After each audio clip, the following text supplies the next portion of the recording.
Menor de edad, tinamaan ng ligaw na bala sa Maynila. Brigada Intern Arlen Manangan, ibrigada mo!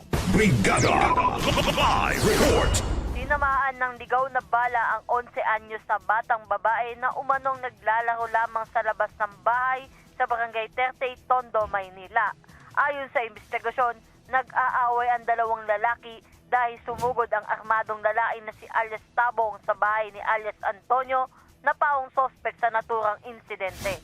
Ang dalawang lalaki ay nagkainitan kaya bumunot ng baril si Antonio at nagpaputok kung saan ang bala ng kanyang baril ay tumama sa leeg ng batang biktima na kinilalang si Eliza May Toplado.